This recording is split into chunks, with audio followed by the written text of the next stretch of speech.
Bullock will be at the Artesia Public Library on Thursday, January 30th, starting at 5:30 p.m. Please attend for a special reading and discussion of Joe Bullock's latest novel, Carpe Mañana, followed by a book signing. Books will be available that evening, cash or check only. Plan for the ban starting February 1st, 2025. Single-use plastic carry-out bags will not be available at points of sale in Carlsbad, New Mexico, per Ordinance 2024-23. To view Ordinance 2024-23, please visit cityofcarlsbadnm.com/ordinances. To have your event listed on the KSVP community calendar, email calendar@ksvpradio.com. Please let us know at least 1 week in advance. This is KSVP and K229AS Artesia. Donald Trump ready to get to work. Trump will become the 47th president after his swearing in on Monday, and he has told the country he plans to take immediate action. Among his day one promises, launching the largest deportation in history, closing the border, imposing higher tariffs on imported goods, and signing pardons for January 6th riot participants. He's told lawmakers to expect more than 100 executive orders out of the gate. Greg Clugston for Inauguration 2025. Montana GOP Senator Steve Daines says restrictive environmental policies putting national forest lands in his state at risk of the same kind of fires we're seeing in California. I tell you what, we've been saying it for many, many years. Either we better manage our forests and our wildlands, or they're going to manage us. And when these fires erupt in California, they're virtually unmanageable at that point. Also at townhall.com, Pakistan's imprisoned former prime minister and his wife receiving new sentences, that after a conviction on corruption charges. Here's correspondent Karen Chamas. The couple are accused of accepting a gift of land from a real estate tycoon in exchange for laundered money when Khan was in power. Khan has denied wrongdoing and insisted since his arrest in 2023 that all the charges against him are a plot by rivals to keep him from returning to office. The latest development came a day after Khan's PTI party held a crucial round of talks with representatives of the government of Prime Minister Shehbaz Sharif to demand the release of all political detainees, including Khan and other party leaders. I'm Karen Chamas. She was legendary in France, the French paying homage to former resistance activist Genevieve Calabro. She has died at the age of 108. More on these stories at townhall.com. Pain is affecting your life. I've got the perfect New Year's resolution for you. Make 2025 the year of feeling good again. The year of moving better, sleeping better, feeling more alive. Do it with Relief Factor. Relief Factor is a daily supplement that fights pain naturally. Developed by a team of doctors, it doesn't just mask pain temporarily. It helps reduce or eliminate pain. Over 1 million of us have turned to Relief Factor. Feel the difference it can make in your life. Give their 3-week quick start a try. It's only $19.95, less than $1 a day. Just takes a phone call to 1-800-4-RELIEF. 800-4-RELIEF. You can start feeling better in 3 weeks or less, and every day you feel better is a day you live better. Wherever you're hurting, back, neck, joints, or muscles, make 2025 the year of feeling good again. Try Relief Factor's 3-week quick start today. Just go to ReliefFactor.com. That's ReliefFactor.com, or call 800-4-RELIEF. That's 1-800-4-RELIEF for Relief Factor. A former National Security Advisor Robert O'Brien says those who ridicule Donald Trump's talk about acquiring Greenland simply don't realize it has a lot to do with security. I asked him to take a look at a map. Greenland is like a massive dagger pointed at the heart of North America.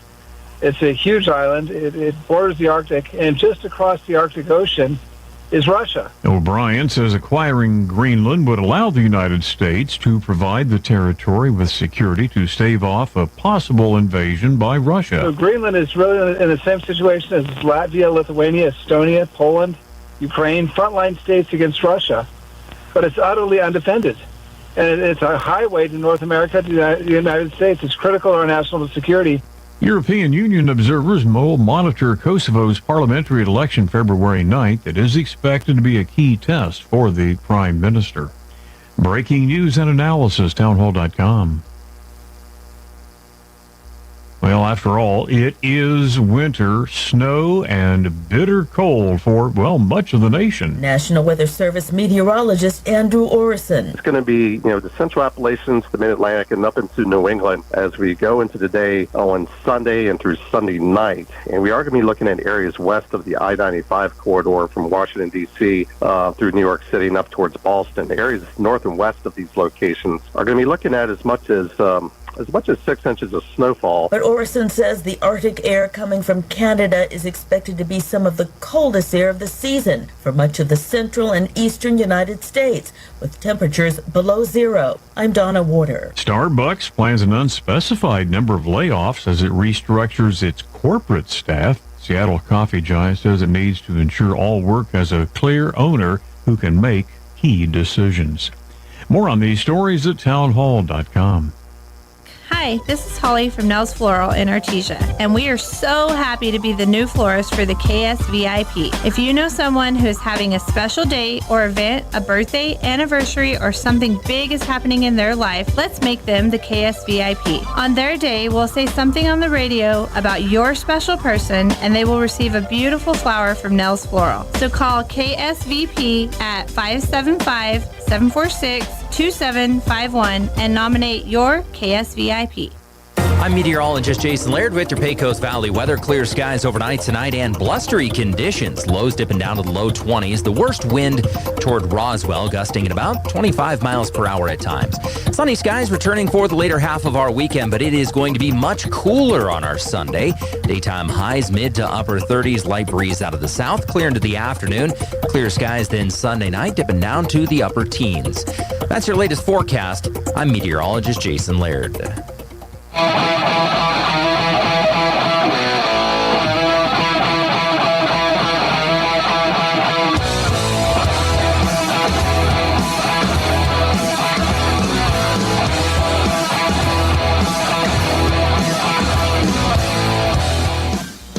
Clay Travis and Buck Sexton. Sound off. Third hour, Clay and Buck gets going right now. Thanks for being here with us. Bottom of the hour, we'll have Newt Gingrich, former Speaker of the House, joining us. He's got a movie out he wants to talk to us about. Producer Allie says is excellent, so we are looking forward to talking about it. We've also got the breaking news today of a deal in principle agreed to between Israel and Hamas for a ceasefire in the Gaza Strip. This looks like it could be the end of the 15-month-long war, which began with the horrific mass casualty terror attack by Hamas against Israel on October 7th. And there's the exchange of hostages that is likely to happen here. We don't know exactly what the timeline is for that. A lot of people, though, are pointing out that this happening right before Trump takes office seems to be a pretty strong indicator for Trump as part of the catalyst here.